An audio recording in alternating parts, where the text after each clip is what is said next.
G'day guys, Nathan here from the Outpost, and today we're checking out the soon to be released Wedgetail MPR308.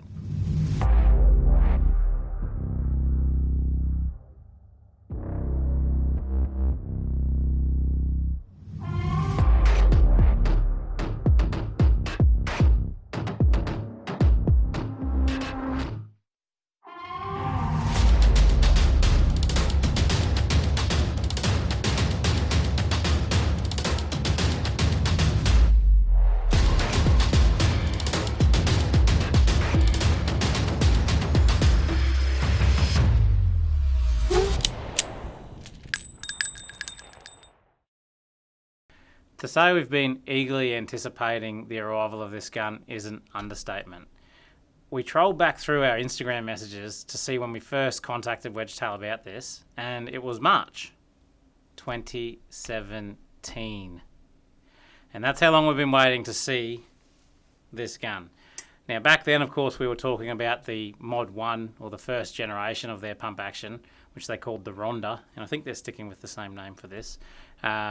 And there's been a lot of water under the bridge since then. We're now looking at what they're calling the Mod 2, and yeah, let's check it out. Firstly, as you can tell, the MPR uses readily available AR platform furniture, so you can customise the buttstock and pistol grip to your heart's desire. Even in Australia, there's heaps of alternative options you can source without any hassles to get the gun to fit you the way you like it. Next up is the magazine. Wedgetail have opted to use the SR-LR pattern double stack mags as used in their commercial semi-auto rifles, which makes a lot of sense. This rifle is going to ship with two 10-rounders straight out of the box. The mag release and safety are standard AR style configuration. Once again, this is shared with their semi-autos, and it's a tried and tested platform, so obviously it makes sense to do the same. Up front, the pump mechanism is pretty solid. They use a little bushing system with 6 bushes, 2 on each side and 2 underneath. That's a pretty solid setup. We had a look at the bushes on this, and as you can see, there's a little bit of spalling on there, but this rifle has now been shot quite a bit by us, and it was also first run on Wedgetail's test bench. We asked them the question about how much life we should expect out of these bushes, and they said they've been tested without failure to 40,000 cycles, which is, well, a barrel is going to last you 20,000 rounds max, so yeah, plenty of life and nothing to worry about there. Unless you like sitting there and annoying your mates by constantly cycling a gun, it's not going to be a problem. The pump grips on each side are textured alloy with a pick rail underneath. This rifle shipped to us with a vertical grip, so for tactical reasons, obviously we had to fit it. Unlike the Taipan, which was recently released, Wedgetail decided not to reinvent the wheel, and they've used the standard AR method for disassembly or manufacturing of the gun, and that just features a front and a rear takedown pin, which are easily removed, usually without tools, but depending on the fit and finish between each individual gun, sometimes they're a little bit tight. You may need a nylon punch just to push them out, but it's as simple as 1, 2, and the 2 receivers will come apart. We'll get into the field strip and a bit of maintenance shortly, but first, let's go and shoot this thing.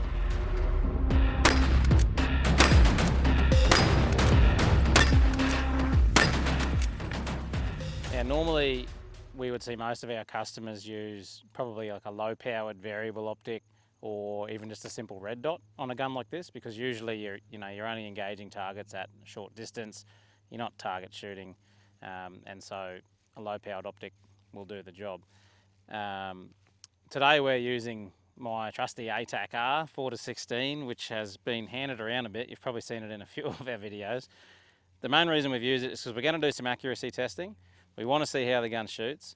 We know this optic has, well, it's been on a lot of guns, and we know that there's no problems with the optic, so it's gonna be performing as it should. So we know that if there's any concerns over accuracy or performance of the gun, we can rule out the optic as being a potential issue. So that being said, let's see how it shoots.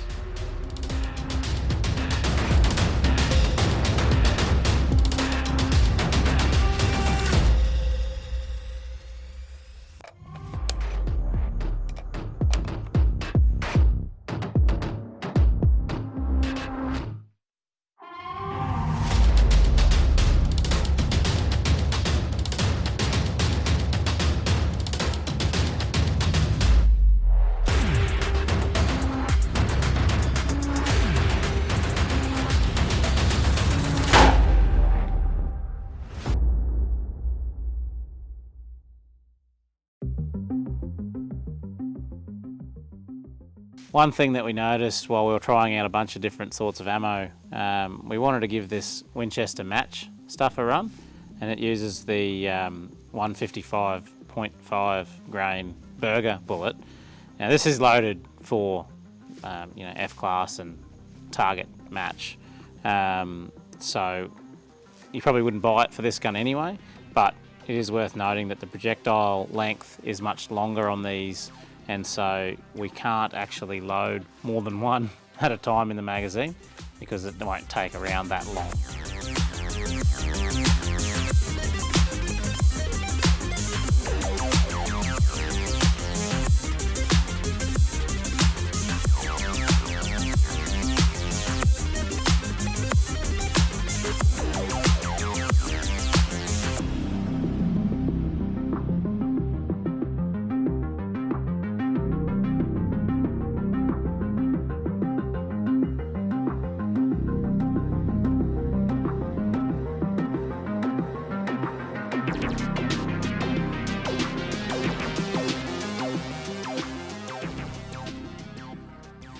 One thing that was interesting to note when we were trying those different sorts of ammo was just how great a shift there was in point of impact between the different ammo types.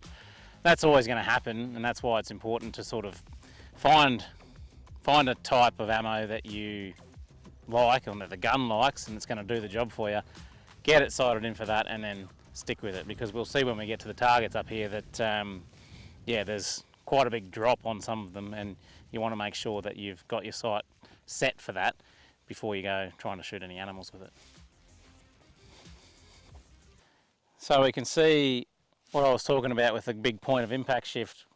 We had started off with our Seiko, and it was the tap stuff, which is a 175 grain from memory, a Lapua projectile. We had it sighted in for that. The next round that we tried, which I think was potentially the Federal, I think, was the 180 grain Federal. More or less the same point of impact, and maybe a little bit more of a spread. Then we tried some Hornady, it was the ELDM that we used here. Once again, same sort of point of impact and similar sort of group. Then the first type of ammo that we shot at this target was the 130 grain Seiko ammo, which grouped okay, but hit all the way down here, which is, it was a full 2 mil of drop at 100 metres, which is huge. So pick your ammo, get it sighted in, and stick with that ammo is the moral of the story, basically. We can see here that also this was the Winchester stuff, shot quite low, but grouped okay. Interestingly, the first lot of ammo that we shot at this was that Winchester match stuff with the really long burger projectile. That was the 3 impacts there. So I didn't really like that stuff at all. And it's a pain to try and single load a gun like this, so obviously you're not going to be using that. We then switched and went to, trying to think of what it was, that was the PPU, which, as you'd expect, PPU, it's the sort of budget offering, quite a big group there. We didn't shoot at this target again because it already had shots on it. We went up here and shot, it was the Hornady 178 grain ELDX. It shot that quite well actually, and 178 grain, it's a decent long range round, but it being the ELDX projectile, it's still going to perform pretty well on animals at short distance as well. And then the last group that we shot, which surprisingly, it's probably the best group of the lot. So I say surprisingly, but maybe not so, because all of the OSA ammo, or ADI world class ammo, as it's now called, it all shoots pretty good. And this was the 135 grain ADI world class ammo. I use a Sierra hollow point. It's like the X-shaped hollow point, which looks really mean. It shot that really well. And to get this group here, I first tried it at 50 metres because I thought maybe, like the Seiko 130 grain, that it would shoot low, and sure enough it did. So I wound 2 mil of elevation onto the scope and then aimed here and this is what I got. So out of everything that we've tried, which was quite a broad spectrum from a 130 grain right through to a 180 grain, yeah, I think, well, what I'd be using, given what this gun is meant for as well, which is, well, for us and our customers up here, it's for busting pigs, and that ammo is perfect for that. That's what I'd be running with. I'd adjust my zero and get that dialed in, and then we'd be away. Now that we've finished doing our accuracy test, I'm going to pull this thing off and chuck on a little Aimpoint, because that's probably more likely what we'll see this gun used for in a real world application. So we'll quickly change that over.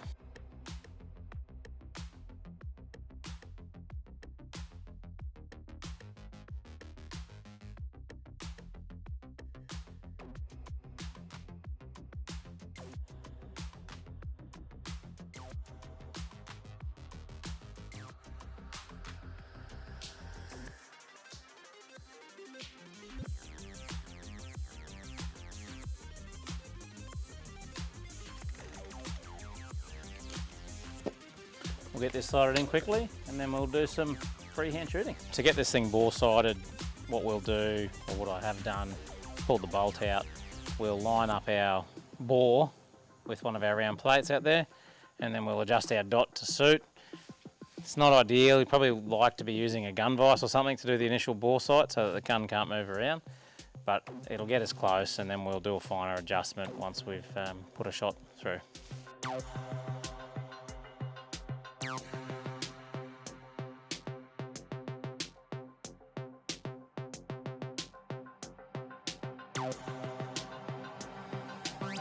We've done a quick zero. Now let's, put it through its paces.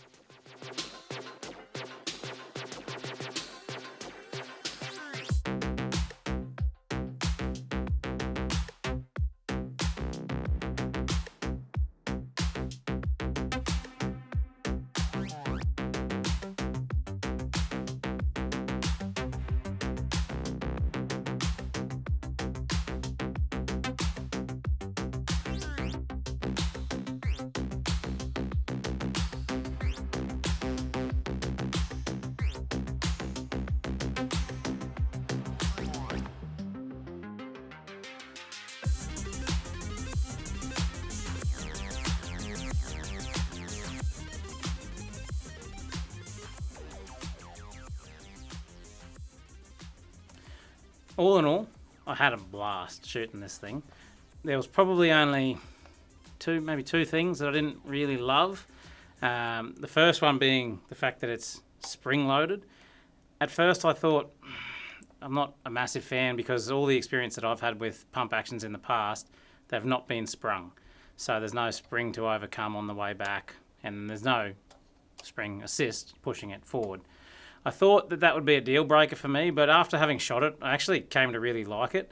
And the way that it's designed, similar to an AR, having the hole open on an empty mag and then the ability to release the bolt when you put a new mag in, actually became quite handy, and I got used to it, and really probably ended up being a positive. So is it a gripe? Maybe not. Some people may like it and some people may not, but I did get used to it pretty quick. The resistance on the ejection stroke is sort of balanced out by the assistance that you then get when you're reloading it the other way around. So that probably not a massive deal. The other thing that I wasn't overly keen on was the fact that underneath the gun there's nowhere to put a pick rail that's stationary at the front of the forend. You saw in the videos from the range there, it's a little bit awkward having a bipod fixed to the pump. So I did reach out to Wedgetail and ask them, hey, what's the go? You know, it wouldn't be hard to put it, just an M-lock slot at the front of the forend. They're one step ahead of me anyway. They said that they've got a longer forend or longer handguard that's available with these guns. So, I mean, really to me, I think it makes sense for the extra tiny little bit of weight. It probably makes sense just to spec them, all of them from factory with the longer handguard that you can put a rail on, because not only bipods but users might want to put a torch or something under the front of it. So it's handy to have. so that you free up and don't have to put anything other than an angled foregrip or a vertical grip on the pump mechanism itself. So, yeah, well, 2 gripes, not really gripes. Wedgetail is sort of already ahead of that, so I guess it's mostly positives then. It was a ton of fun to shoot. It ran really well. It shoots most different types of ammo pretty consistently. Now that we've gone and got her all dirty, let's go through some basic maintenance. As I mentioned earlier, the upper and lower receiver setup is similar to an AR and it's very easy to disassemble, so you'll be relieved to know that there's no 10-minute tutorial on how to pull it apart like there has been for a gun we reviewed recently. So firstly, always make sure a gun is clear and safe, and then you can start by removing the front and rear takedown pins. They should just push out by hand, but as I said before, depending on the fit and finish of your receiver, you may need a little nylon punch or something to get them out. But once you've pushed them through, the lower separates, as simple as that. You can then perform maintenance and cleaning on your lower, although they are very low maintenance. Occasionally a bit of dry film lubricant for the trigger group is handy. Otherwise, just give her a wipe over. We'll set that aside, which then leaves us to be able to work on our upper receiver, which is where all the moving parts really are.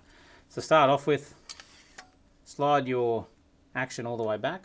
That exposes a takedown screw, that's what I'm going to call it, but it's a retaining screw that holds the bolt carrier to the operating rod, and that just simply requires a quarter turn, and it is held in with there's a little detent on each locking stage, so just quarter turn, it locks in, and then out the bolt carrier comes. This then allows you to perform easy maintenance on your upper. Clean inside the receiver, as that will get dirty, and then you've got easy access to clean your barrel with a cleaning rod without any obstruction from the rear. Now onto your bolt carrier. You'll notice that this block up the top here is what receives the operating rod, and that's what it locks into. The roll pin on this one is quite loose, and as such has fallen out on ours, and I'll locate that shortly.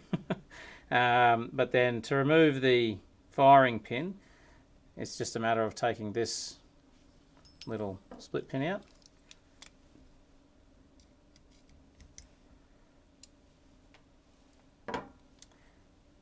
That then allows the firing pin to come out through the back of the bolt carrier group.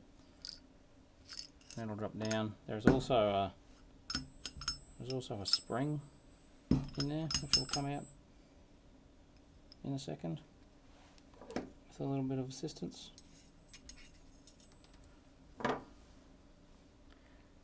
That little spring is not normally found in a bolt carrier of this style, but we spoke to Wedgetail about it. It's been put in this to prevent the possibility of a slam fire, which I've never heard of it. Well, I won't say I've never heard of it happening. I've never seen it happen myself, but it's nice to know that it's there. It's an extra safety feature and it doesn't hurt. It does make it a little bit finicky putting it back together, but it's not a problem. From there, your cam pin can come out, and then that allows your bolt carrier to come away from the bolt. So then you want to clean the inside of your bolt carrier and clean your bolt. You can see where the bearing surfaces are, and it's quite dirty from being shot. So we'll give that a good clean, and then you want to clean your bolt face. You can also, if you get issues with extractors and getting brass and stuff stuck under there after a lot of rounds, you just push that little pin out and that claw will come off. You can clean underneath it, and away you go again. So we're not going to bore you with spending the time cleaning it. I'm just going to put it back together right now so you can see how that all happens in reverse. So first things first, bolt back into the carrier, cam pin in, noting that there's a hole there for the firing pin to run through. Drop that in, and then firing pin back on the spring, and then if we can finesse this back up and in. With the bolt fully rearward, the firing pin will go all the way through, and then while you're holding that firing pin in, you can push your circlip back through, noting that you'll want that to go all the way, otherwise it's going to prevent you from putting your bolt back in.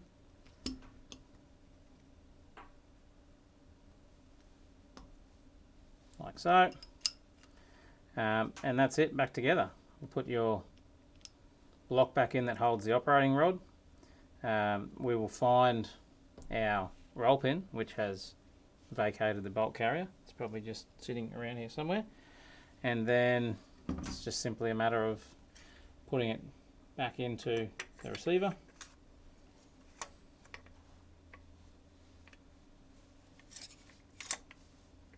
Like so. And we'll put our retaining screw back through. And we're done. From here, the rifle can be joined back onto the lower, which, if I can do this at an odd angle, we'll go through, join up, other pin goes through, and you're back together. From there, you'll want to cycle it, make sure that the safety works, and then make sure that it fires when the safety's off. Cycle, resets, fires. We're good to go.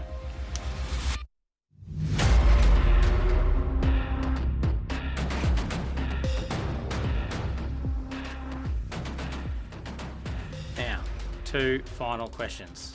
How much and how long? Australian manufacturers alike seem to have earned themselves a bit of a reputation over the last few years of taking an ETA and really push it out by another 12 months and then you might have your gun. Wedgetail are telling us that we're expecting to see these come to dealers late August. If I was a betting man, I'd expect to see them properly released early 2024, but who knows, they might surprise us, and if they do, yippee. The other thing, obviously, other than time frame, is price. We've heard from Wedgetail that they're hoping to try and make these things come in somewhere around about $3,500, maybe a touch over. And while that is probably a bit higher than most people would like to see, especially if you're comparing it to the likes of a Taipan, which comes in much closer to $2,000. But if you think about it, there are some pretty clear reasons for that. Firstly, to bring production costs down, you need a high investment in tooling. And while Wedgetail have been in the game for a while now, they are still a relatively small company. And so they're obviously always working towards gaining access to better tooling, which will bring production costs down. But that doesn't happen overnight. But hopefully over the years, as more and more of these guns are made, we will see the cost of this at a retail level come down to, well under $3,000, which would be much more achievable for most people. When you compare it to a Taipan, you're not really comparing apples to apples because it is a different design, and probably realistically, although we love the Taipan, it's a cool little gun, probably a better design from a maintenance point of view at least. And so, maybe not as cheap to make as what you're comparing it to there. More fairly compared would be the Oceania Precision, it's a bit of a mouthful, and the Warwick Firearms, and they're all well over $3,000. They're between 3 and 4, sometimes over 4, depending on the gun. And so when you compare it with those, really, it's about what you'd expect. So, yes, it'd be good to see it come down a little bit, but that's only going to come with time. And really, the Australian market and the Australian firearms manufacturing industry as a whole is still in its infancy for these type of guns. Aside from Lithgow churning out a lot of bolt actions, there's not a great deal of guys making these guns, and they're all small businesses. And so, it's par for the course as a small business, knowing that you need to invest highly in tooling to make these guns cheap. It's just something that they've got to work at over the next few years, and they're all working hard at that because, their goals, obviously to produce more volume, to sell more volume, the price needs to come down. It's a bit of a chicken and egg thing. But, yeah, really what we need to do as consumers to help that process along is buy one of these. You know, anyone that does can wear a bit of a badge of honour to know that they're supporting Australians, small businesses. It's literally, in some cases, one-man operations. And so your money's not going to international corporations that don't know you from a bar of soap. Most of these companies, you can reach out to the person that makes the gun directly. And there's a lot of value in that. And so I think, you know, it's important that as Australians, if you have a need for a gun like this, don't balk too much at the price tag. Get in there, give them some support, get a good bit of gear that's going to do the job for you, and then one step at a time, we'll slowly keep progressing the Australian manufacturing industry for firearms and all the bits and pieces that go along with it.